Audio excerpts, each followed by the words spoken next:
Monsieur le ministre, bonjour et merci de répondre à nos Bonjour. questions. La loi contre le terrorisme vient d'être votée. Elle prévoit l'instauration, la possibilité d'instauration par les préfets de périmètres de protection pour prévenir des actes terroristes. Est-ce que dans ce cadre précis, les maires ont un rôle à jouer dans ces opérations sur le territoire de leur commune ? Ah oui, bien sûr, hein. En général, d'ailleurs, ce sont eux qui sont demandeurs. Vous voyez, on va bientôt avoir les marchés de Noël installés à Strasbourg, dans toute l'Alsace. À Lyon, mes collègues sont en train d'organiser la fête des Lumières. Donc, nous avons besoin de périmètres de sécurité.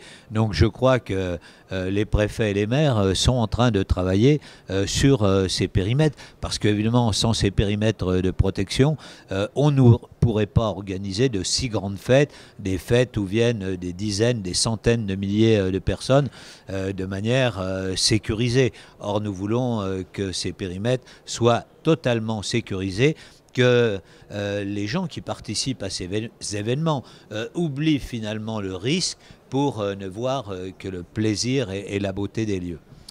Donc les préfets sont incités par votre part de collaborer avec les maires pour l'instauration de Bien sûr, ces bien sûr, périmètres. oui.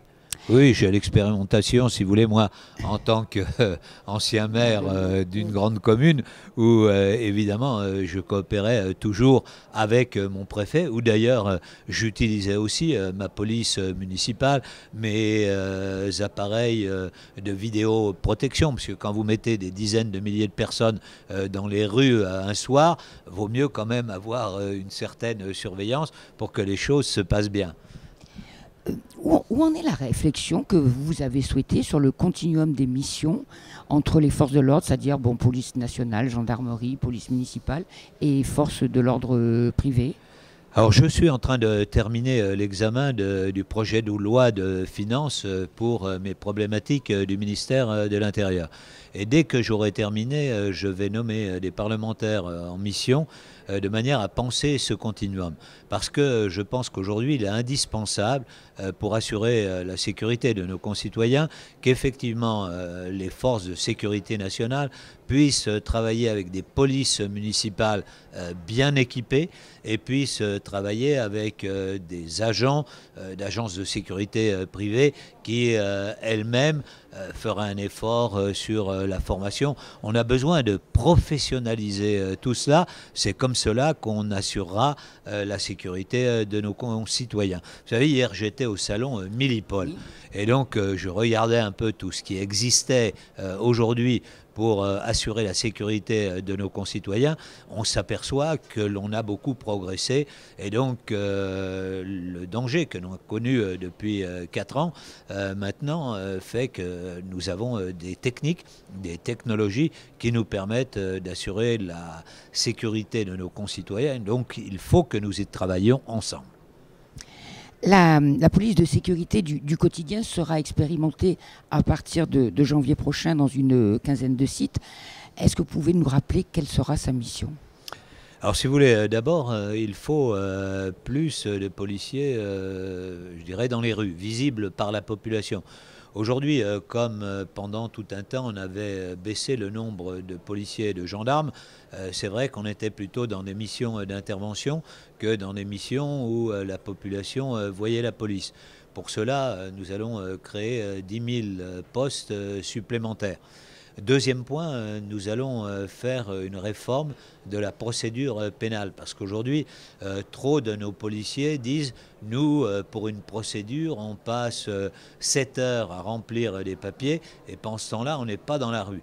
Donc on est en train de travailler avec ma collègue ministre de la Justice sur une réforme de la procédure pénale qui va nous permettre, par la numérisation, de pouvoir transmettre sans que toujours on soit obligé d'écrire un certain nombre de papiers. Donc ça va permettre d'avoir une police qui soit davantage sur le terrain.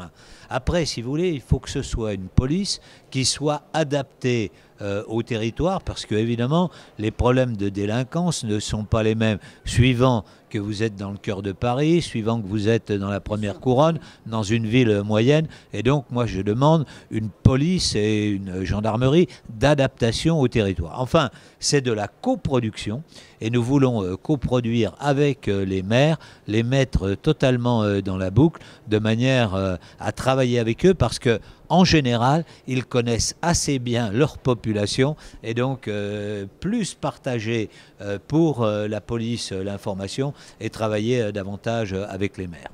Et est-ce qu'on sait déjà de quelle façon va s'articuler le travail de cette police de sécurité du quotidien avec les polices municipales, quand les polices municipales existent dans les villes ?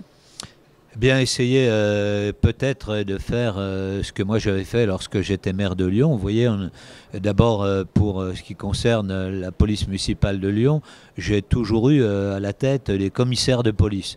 Les commissaires de police du secteur, parce qu'évidemment, ils ont un rapport plus direct avec leurs collègues. Ensuite, former, équiper les polices municipales. Et moi, j'ai une police municipale qui est aujourd'hui armée, qui est équipée de manière différente suivant les tâches qu'on lui attribue. Par exemple, pour celles et ceux qui ont à aller dans les endroits sensibles, dans les gares, là où il y a des grands événements, donc où pourraient se produire des actes de nature terroriste, un armement beaucoup plus fort que les autres membres de la police. Et donc, faire en sorte qu'il y ait un travail commun. Par exemple, ma police municipale maintenant travaille jusqu'à 2 heures du matin. Avant, la tâche 0 heure, 2 heures était faite par la police nationale, ce qui libère des forces pour le reste de la nuit. Donc voilà, c'est une coproduction que nous devons essayer de créer ensemble.